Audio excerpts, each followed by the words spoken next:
This is the wreckage from the last bowl I did.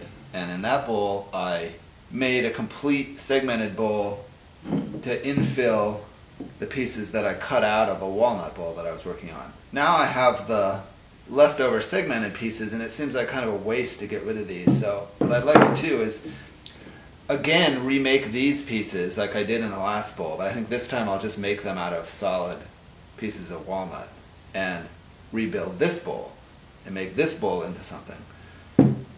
So let's get started. Most of the cutting for this project is going to be on the bandsaw. I'll set up my fence that I made. It's 90 degrees to the table.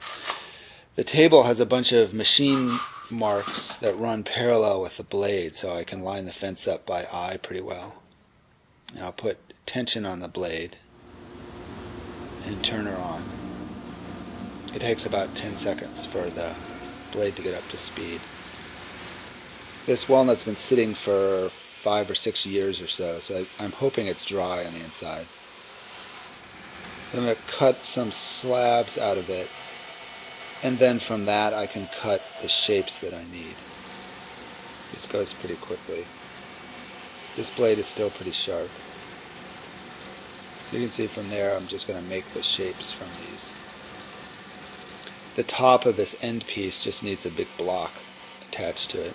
And there's a little sliver that needs a little piece to the top. So I'm going to actually try and cut an angle on this. And I can do that on the bandsaw as well. The table tilts.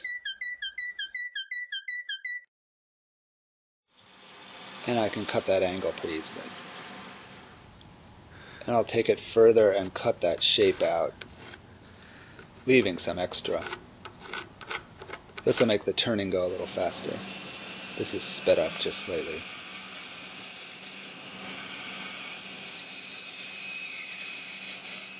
I can cut out this center piece.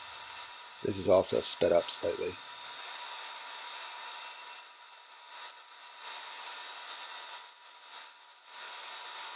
And I have a J-shaped piece I need to make.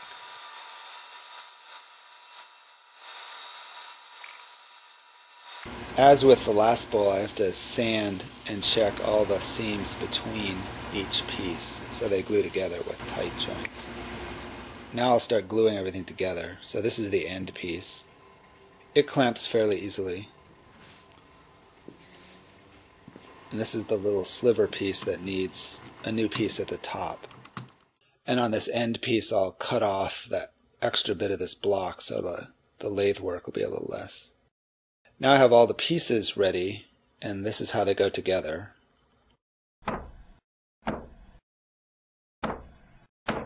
And it's a matter of gluing them all together now. Start on one end and do the J-shaped piece, and then the little sliver piece, and then the U-shaped piece, and then the end cap. These last two I put on together and then just put the band clamps around the whole thing, and it held it just fine.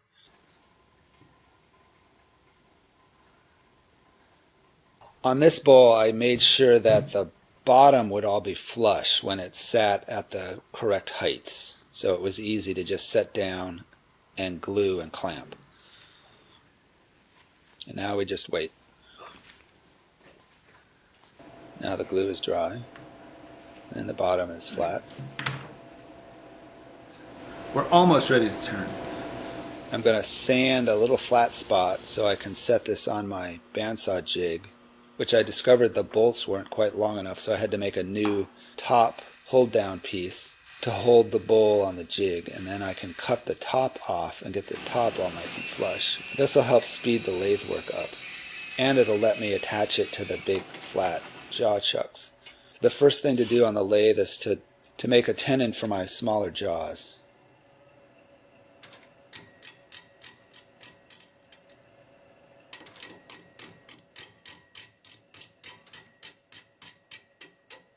And this is just measuring to make sure the tenon is the right size. This is about the slowest process because the bowl is the most out of round. And it's the one part that really needs to be precise so that chuck has a good hold on the wood. It's a long, long process.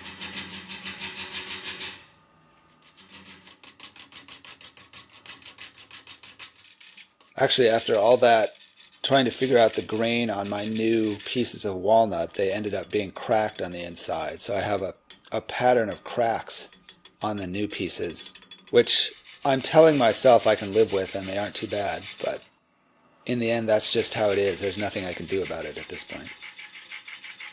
One thought I had was to then recut this bowl and put a piece of veneer where each of those cracks were, but I just don't have enough material now. I just don't have enough wall thickness in the bowl to be able to glue it back together again and have a round enough shape. Now I'll start working on the inside.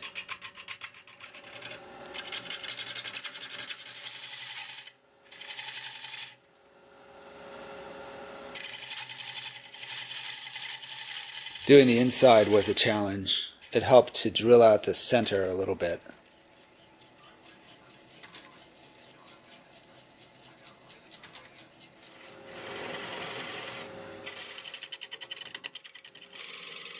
And then I use the scraper to get everything smooth.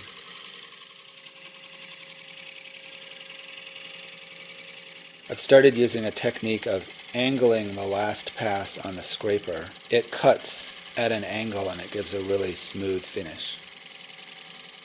I also cut my finger, wiping the sawdust off the end of my scraper. I found it's actually very, very sharp. And a lot of time on the inside getting the surface smooth. And because of the way the glue up went, I ended up with much thinner walls on this bowl, which was even more of a challenge to get the surface smooth. Then some sanding, lots of sanding. And now I'll turn the bowl around and work on the bottom. And I actually had enough material down here to continue my curved shape that I wanted. Once the bowl's done with the lathe, I like to wipe it down with mineral spirits to get the dust off, and then let that dry overnight. And then a layer of finish, which is the same as the last bowl, the linseed and beeswax mix. And I put it on thick at first, and then I let it sit for about an hour. Then I wipe off the excess, and then after a couple hours after that, I'll then rub the finish into the surface. And it turns out quite nice.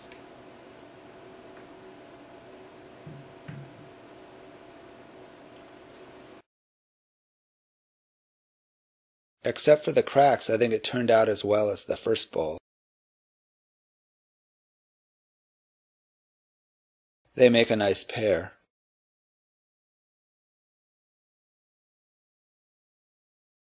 Thanks for watching.